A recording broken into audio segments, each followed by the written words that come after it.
Welcome to the third dimension.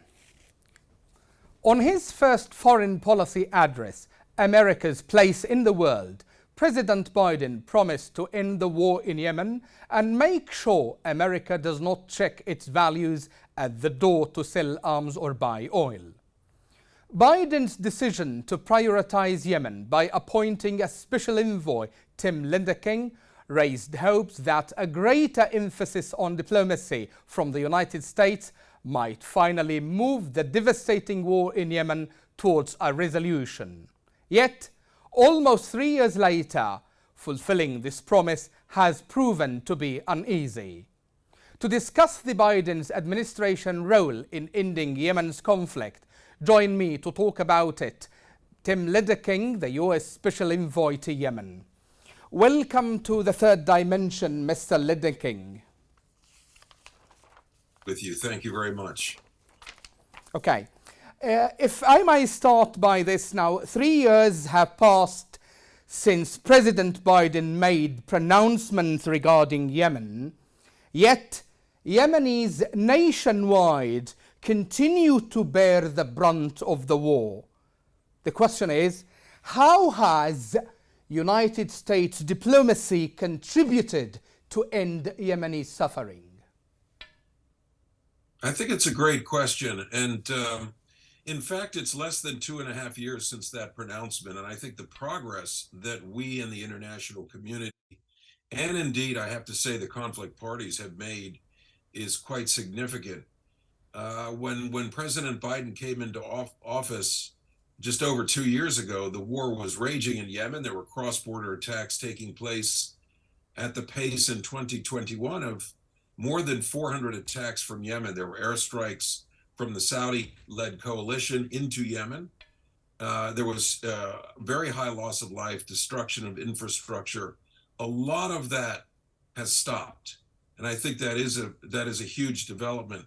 That's not to say, though, that the war is over. But there has been, in fact, a truce in place, if not officially, unofficially, for more than a year. There have been no cross-border attacks in either direction since March of 2022. That's more than a year. And there are elements of the truce which I think are making a tangible and very positive impact on Yemenis. Sana'a Airport opened for the first time for commercial flights since 2016. Oil and other commodities moving into Hodeidah port at an unprecedented level since the conflict started. The ability of Yemenis to move about their country, to have access to these flights, which gives them medical care in Jordan and other countries, the ability to meet with their families. Let the Yemenis themselves pronounce on this. It's not up to me or the United States to say that these are profound changes, but I think if you ask them, they will say that these are very important changes. We would also agree, though, that more needs to be done, and that is to get to a UN-led process that brings a durable ceasefire and that gets to really the crux of the matter, the crucial matter, Yemeni talks about the future of their country. And we are determined in this administration to support every effort to get to that point. Yes. Talking about all these achievements, Mr. Lindnerking, and I agree with you on most of them, And adding to this, in one of your previous briefings, you said, we are in it to the end. It is not just to have another ceasefire and a short over process. So in this context, Mr. Lindnerking, would you elaborate on this? If not another ceasefire, if not another extended truce, what is there waiting for Yemenis? Let me repeat exactly what you quoted of me. We are in it to the end. And by that, I mean exactly that, which is to say that we don't accept simply a truce as positive as it has been for those reasons that I've noticed, the decrease in cross-border attacks, the decrease in fighting, the ability of Yemenis to move around their country and to access medical care and visit families abroad. I think these are significant things, but we're not done. And I don't think Yemenis would regard that the situation is acceptable yet. There's still way too much food insecurity in the country. There is damaged infrastructure. There are humanitarian considerations that are still very acute. And at the end of the day, there is not an agreement to end the war yet. The parties have not sat down together and agreed on those terms and what that looks like. There's a lot of diplomatic activity to get there.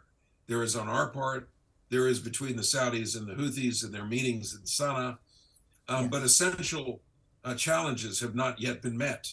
The issue of giving Yemeni civil servants a paycheck so that for all the work that they have done and are doing to support institutions in Yemen, which are still functioning, hospitals and schools, they need to be paid. And that's a key issue. We need to see that the salaries get paid, and we can drive from there into the durable ceasefire and the Yemeni political talks that you and I have just spoken about. Okay. So you mentioned Saudi-Houthi talks and direct talks. What were backside talks now? They have turned to be direct talks, Mr. Lindnerking. And of course, member of the United Nations Security Council welcomed that step. Okay. If I may ask, what is the position of the United States on these talks? President Biden went to Saudi Arabia last year. Secretary of State Tony Blinken is in Saudi Arabia as we speak, meeting with the Saudi leadership and the Yemeni leadership to push forward, a very positive agenda on resolving this conflict. But our position simply is that the elements of the truce, while well and good, need to be solidified. And the fact, I think, when President Biden went to Saudi Arabia last year, that he was able to speak to the Crown Prince and the Saudi leadership about the importance of direct engagement with the Houthis. That has taken place. And that has moved the gaps, I think, closer between those two sides. But we also would say, as the United States, the Saudi and Houthi conversations that have taken place, very important back channel talks, they themselves cannot resolve the conflict. They can make progress and address essential stumbling blocks. And there needs to be compromise on both sides. We need to see that. But ultimately, those talks need to transition to a UN-led process that will drive the durable ceasefire and the Yemeni talks that will ultimately underpin the resolution of the conflict. On the same context, Mr. Lindnerking, so there are fears among anti-Houthi factions that such talks can undermine their role, and here I talk about the PLC and the Yemeni government. How do you react? Well, that is definitely not the intention, and that is not an acceptable outcome, in fact, of these talks. We see that these, and maybe the Saudis or the other side don't refer them to them as talks, but let us, for the sake of ease, use that word. These back channel conversations are meant to close the gaps between these two sides. Now, ultimately, Yemenis themselves have to make the key decisions about, very important issues, governance inside Yemen, the important issues that have been raised about the role of the South and the place of the South in Yemen. These are the distribution of resources. I mean, Yemen has some very important resources and capabilities to produce oil and natural gas that are not being utilized. And these are the backbone of Yemen's economy. These need to be able to produce resources again for Yemen's economy. So we want to see the pivot, if you will, to the Yemeni political talks as soon as possible to get at these core issues. Outsiders cannot determine these issues. This is for the Yemenis themselves to decide. Okay. On May the 17th, you received Mr. Gromberg and his team in Washington, D.C. Okay. Now, how would you describe the coordination between the United States and the United Nations in pushing peace efforts in the country? Well, I'm glad you raised that visit because Hans Grunberg, the UN envoy, did indeed visit Washington. He met with senior American leaders the Secretary of State, the National Security Advisor. And, there's unqualified support for the UN efforts and for his efforts in particular. We are in full support of the work that he is doing to try and bring the sides together, whether it's the Yemeni political talks, the prisoner releases that we saw in April, 900 prisoners released. There are more that need to be released. Important talks on the salary payment issues and other stumbling blocks, if you will, that have prevented the Saudis and Houthis from reaching an agreement. We want to support the UN in driving these forward. Indeed, we want to support Saudi Arabia and the Houthis in driving these conversations forward so that the Yemeni political talks can actually resume. So we are in full coordination with the UN almost on a daily basis to help support his efforts. Okay.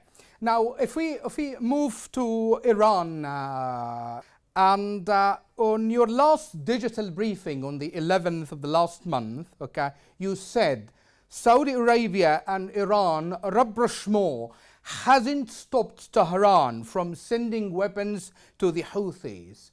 How would you assess Iran's role in fueling the Yemeni conflict? I think over the past years, Iran has fueled the conflict in violation of UN Security Council resolutions endorsed by the international community to prevent the smuggling of weapons from Iran by whatever means into Yemen. And we're very hopeful that the agreement that the Saudis and the Iranians have reached would put an end to that type of smuggling. And I think it's early yet to say that box has been checked. That is an activity that Iran engaged in for many years. But we do hope that Iran will fulfill its commitment to Saudi Arabia to end the smuggling and also to support in very direct ways the political process. That is to lend its support, in fact, to the statements that Iran has made welcoming the truce and welcoming a political process. Is it actively working to support that? These are the two areas that we'd like to see Iran address, and that I think would be welcomed by the United States and indeed by the world community. Okay, so if we now turn to the issue of the hour, that is Safar oil tanker, Mr. Lindrking, and of course the international community has made significant progress in this file, of course, with the support of the United States.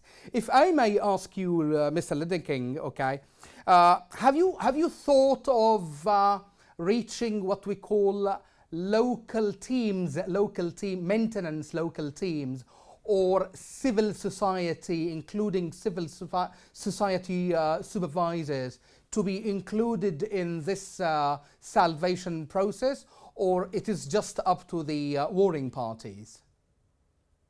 I mean, I think it's a valid question. I think the challenge up to this point has been twofold. One, to get an agreement. As you know, the Houthis blocked any sort of progress on the Safar for a number of years, but a year and a half ago reached an agreement, signed an agreement with the United Nations to allow this process to go forward. And the international community is delivering on this. I mean, the Safar has been out there as a ticking time bomb, ready to crack up and spill oil into the Red Sea, damaging fishing, livelihoods, exacerbating the humanitarian situation in Yemen. So the fact that there is now a team of technical experts on board the Safar, assessing the state of the oil and preparing for the offloading operation. I mean, this is tangible progress, and it's been driven, while it's been UN led, it's been driven by a lot of support from many different areas, not only countries such as ourselves, which have donated or pledged $10 million for this effort, but Saudi Arabia, the Netherlands, the UK, the private sector has come forward. Environmental groups have been supportive. So this effort is finally coming to conclusion. We hope it will be a safe and very secure one in the coming weeks. that oil can be offloaded. There is still a gap of $28 million that the UN is seeking to fund, and we are supporting the UN in its efforts to raise that money so that the effort can be completed, which not only includes the transfer of the oil, but the towing and safe scrapping of the Safar tanker. Okay. With that remark about Safar tanker, Mr. Lindking, we come to the end of this interview. Thank you so much for talking to Yemenis through the platforms of Yemen Today TV. I appreciate the opportunity. Thank you very much. Thank you so much. That's all for this time. See you next week with a new edition of The Third Dimension.